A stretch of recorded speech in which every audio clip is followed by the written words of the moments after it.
Hi, I'm Jackie with Jackie's Buzz, and I am here with Dr. Bernie Siegel, world famous Dr. Bernie Siegel, and I can't even give Bernie a description because he's touched so many lives all over the world. He needs no introduction. So thank you very Thank much you. for talking to me, Bernie. I am Thanks, such Jackie. a huge fan, I have to Thanks. say. And I hear we have something in common, by the way, the wish to be taller. Oh, yes.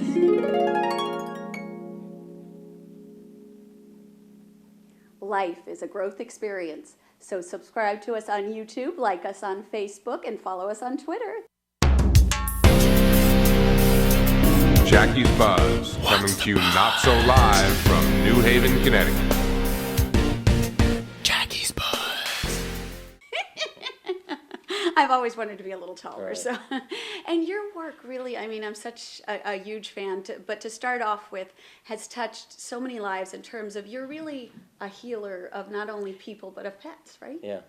And What I have to say, what amazed me, there's a Watkins bookstore in London, and they pick the 100 top living spiritual healers. I saw you were the top Yeah, 20. I know. Congratulations to the that's top 20. such a gift to know that you've touched people all over the world. That is amazing. So the top 20 spiritually living Yeah, people. yeah. Was that like an amazing feeling Well, I for you always when you say did I that? wait for every year to know I'm still alive if I'm still on the list. But I think that's the greatest gift to your life. I mean, that you've helped so many people Yes, yes. all over the planet. And when I came into your home, I saw this amazing artwork. And I think the first question I said to you is, did you ever sell your art? And I thought your response was so interesting. Could you tell us what you said? Well, I mean, no, because it was so personal. And as a child, you said you didn't even realize Oh, that yeah. a painting was actually a job that you Yeah, can, I love, drawing pictures. My Right. parents got me into some art classes. I can remember going, but I never went to museums. Grew Right. up in New York, in the city. So I had no sense of art as an occupation. And when I was thinking about what do I want to do with my life, I thought, well, you got good hands. So, being a surgeon would be a way of using them and helping people. Right, exactly. But I have to say that if I knew, people bought paintings for millions of dollars, I would have said, wow, I don't have to work. Yeah, exactly. I You would can have just just been the paint. next, Yeah. the Yeah. next big artist. I would lose total track of my body and time.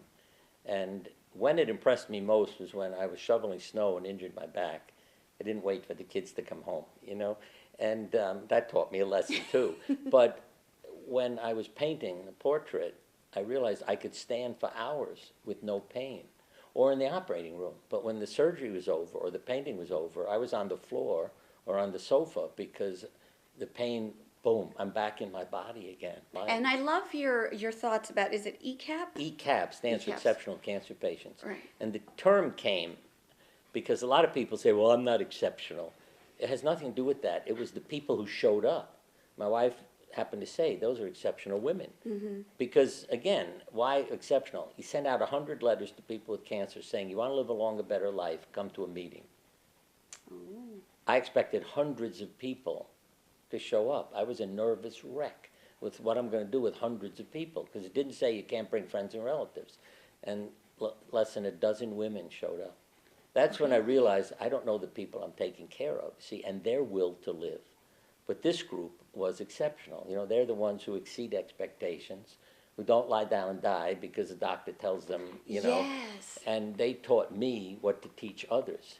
And I think I had a greater impact because I was a doctor. Right. It wasn't me writing a story about my disease that went away and the doctor saying, he probably never had it, or, because they always say Norman Cousins had his story, if you remember him. Yes.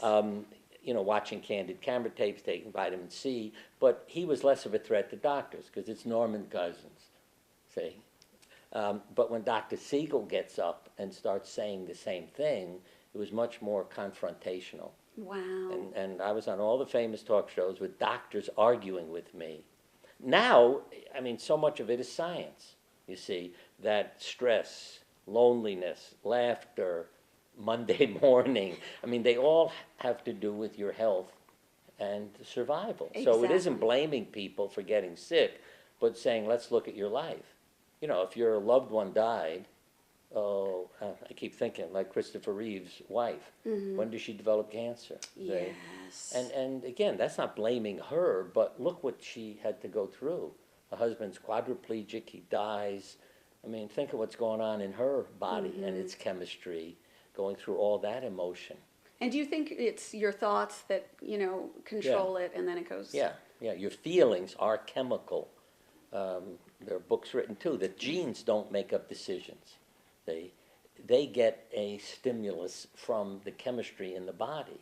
So, whenever you say to an audience, I have twin sisters. One's a sweet kid, makes mommy and daddy happy, never expresses her anger, and her sister's a devil who drives everybody crazy. Who's more likely to get breast cancer? And everybody votes for the good kid. And that's not an accident. It's not an accident. There is But something behind that's that. why. You've got to express yourself, do what makes you happy, Yes. all those things. And we were talking about that. And the reason you basically left medicine and went into this separate part of it is because you had to find what made you happy, would you say? Well, Or yes. what was- yes. Well, I learned how to be happy in medicine. Right. I mean, the end of a statement from a patient to me Hmm. when we went to a workshop, which I thought was for doctors. See, it was how to help cancer patients.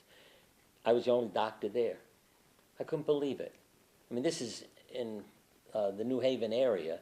There wasn't a single oncologist there. It was run by Dr. Carl Simonton. He wrote a book called Getting Well Again, and he was helping empower patients. So I thought, let me go. Right. It'll help me feel better if I can offer patients more than just an operation or medication. And one of my patients sitting right next to me, the way you are, she said, you're a nice guy.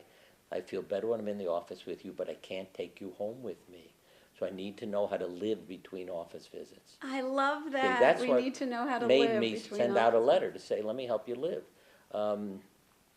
Because I realize if I help you live, you'll also add time onto your life. Exactly, and your books and everything has really inspired everybody, and Yeah. your speeches all over the world. So now you're mostly known as a healer, and do Yeah. you like that? Yeah, Yes. because I think there's a difference between healing and curing. I mean, there are people I can't cure, Right, but I can heal them. Right. And I always say Helen Keller's a perfect example. See, all these people became my teachers. Right. I mean, you're blind and deaf from the age of 4. Why aren't you mad at God? Why did you do this to me? How am I going to be? And you graduate from college with honors. So when you read her words, see, Right. she never saw God as a punisher. And that's something else I began to learn. I needed to study religions because people feel I deserve this. God gave me cancer. Right. And my message to people is if you lose your health, go look for it. It's not something that God gave you, exactly. but look for what you've lost. And tell us real quick before we have to leave. I could seriously talk to you all day. You're so fascinating. But could you tell us a little bit? Just touch that you have a parenting book out. Oh yeah, Love, Magic, and Mud Pies. I love that And title. let Love, me Magic, say, and the Mud Pies. reason I wrote it Yes. is because I consider parenting the #1 health issue on the planet. Really. Yes. Because Harvard study.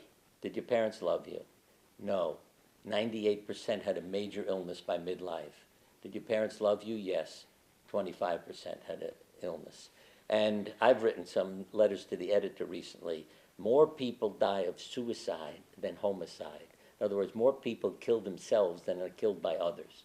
See? And it's again, when I try to teach high school students, who I always say are the sickest people I know, because 70% of them in one study considered suicide. But when you teach them how to eliminate what's killing them, then some wonderful things happen. So we should Don't all get kill this book. yourself. Yeah. Yeah.